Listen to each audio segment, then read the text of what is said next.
Sejam bem-vindos ao CEDIP, o canal de doenças infecciosas e parasitárias. O meu nome é Aline Evelyn. Hoje falarei sobre a hantavirose, a síndrome cardiopulmonar ocasionada por um hantavírus. Esse hantavírus tem como material genético o RNA. O vírus ele está presente em roedores silvestres. Estes hospedeiros do vírus eliminam por meio da saliva, fezes e urina.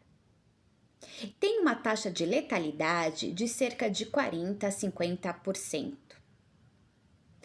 Como que é a transmissão do hantavírus? A doença é transmitida por meio da saliva, das fezes e da urina destes roedores. É muito comum em locais que ficam muito tempo fechados. Então, o roedor silvestre, como ele elimina estes vírus nas fezes, na urina e na saliva, quando estes excrementos eles ressecam, pode haver a passagem de uma corrente de ar e essas partículas virais se aerosolizam. Estes aerossóis são inalados quando bate essa corrente de vento. Por que foi dito que é uma doença muito comum em locais fechados? Por quê? Porque em locais que ficam muito tempo fechados, há o acúmulo de sujidade, de poeira. A pessoa ela vai lá, vai varrer esta localidade, esta região, e o que acontece? Ela inala este pó, esta poeira contendo essas partículas virais. É outra possível forma de transmissão. A pessoa também pode adquirir a doença quando ela ingere alimentos contaminados com essas secreções dos ratos, dos roedores. E também pode dar-se por meio de mordedura destes roedores. Quais são as populações, quais são os indivíduos que possuem uma maior probabilidade de adquirir a doença? Então, profissionais da área agrícola que trabalham nessas áreas rurais, fazendeiros, veterinários e pessoas que trabalham na demolição, na construção civil, mas na parte de demolição. Por quê? Porque quando há a demolição destes ambientes, destas residências, de galpões, a pessoa, quando está trabalhando na localidade, ela demole e as partículas virais são suspensas quando há a demolição. Tá? Então a pessoa ela corre o risco de inalar essas partículas virais quando há a formação deste pó. É uma doença que tem como período de incubação cerca de 15 dias, de 1 a 30 dias. Como manifestações clínicas, tem-se 4 fases. A primeira fase é a fase prodrômica, que são sintomas inespecíficos, geralmente de 1 a 6 dias de duração.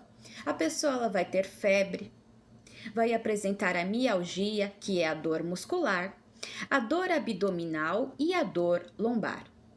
Passado este período, esta fase prodrômica, a pessoa ela vai apresentar a síndrome cardiopulmonar propriamente dita. Há o acometimento pulmonar, no qual a pessoa ela tem a dispneia, que é aquela falta de ar, a pessoa tem a dificuldade de respirar.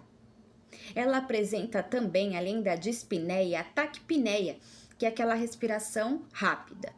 E quanto ao acometimento pulmonar, a pessoa ela apresenta o edema pulmonar, daí a gravidade da doença. É um edema pulmonar não cardiogênico, que não tem a parte cardíaca relacionada a este edema. Portanto, é um edema pulmonar, porém não é cardiogênico.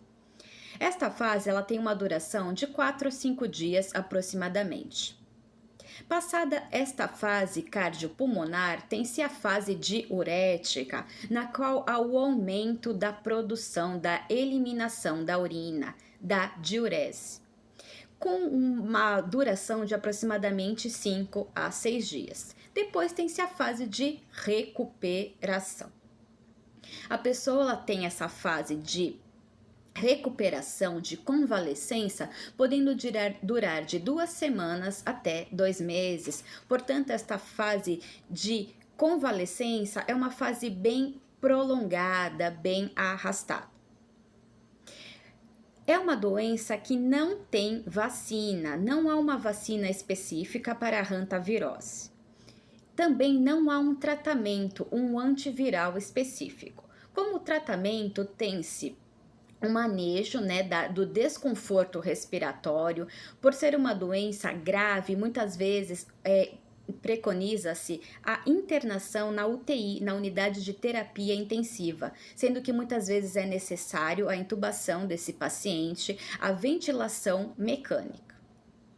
A pessoa, ela também é importante que ela tenha todo um manejo dessa disfunção pulmonar e dessa disfunção cardíaca. Então, todo um balanço hídrico devido ao cuidado com volumes excessivos de líquidos. Então, tem que ser feito todo esse balanço hídrico, ter todo este cuidado, uma vez que é uma doença grave.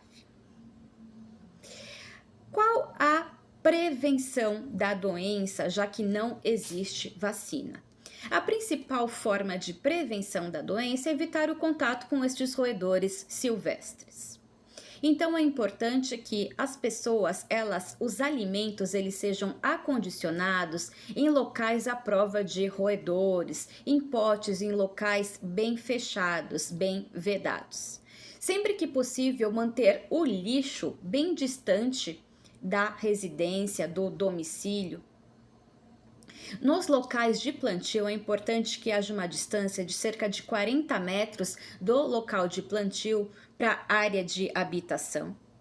É muito comum pessoas vedarem buracos, frestas com um diâmetro maior a meio centímetro, nos quais estes roedores possam passar. É importante que estas frestas elas sejam vedadas. Que o mato, é importante que haja a capinação, que seja capinado estes locais de plantio, não permitindo que o mato ele esteja muito grande. Por quê? Porque pode atrair estes roedores. É uma doença que ela é muito comum em períodos de escassez de alimentos. Então, quando tem um período maior de escassez, estes roedores silvestres tendem a invadir estes domicílios em busca de alimentos. Locais que permanecem muito tempo fechados, é importante que, antes de entrar nestes ambientes, as janelas sejam abertas. É importante que haja, portanto, a ventilação local cerca de 30 minutos antes e o indivíduo não entrar, antes que haja a ventilação adequada. Também não varrer, então é um local que está muito tempo parado, um local que há muito tempo não é higienizado, são locais que não são muito frequentados, então somente a pessoa vai passar umas férias naquela localidade. Então é importante que a pessoa ela faça uma higiene adequada, não varrer. Então pode preparar uma mistura, uma solução com 900 ml de água, para 100 ml de hipoclorito de sódio, ou seja, uma solução desinfetante de concentração de 10%. E molhar, umedecer esta região, umedecer o chão, as superfícies. Por quê? Porque aí há a atuação do hipoclorito sobre este vírus e também permite, umedecendo estas regiões, que não haja a suspensão de partículas virais. Caso queira saber mais sobre doenças infecciosas e parasitárias, me sigam no canal no YouTube, Aline Evelyn Valder de Mello, e até o próximo vídeo, pessoal. Um grande abraço!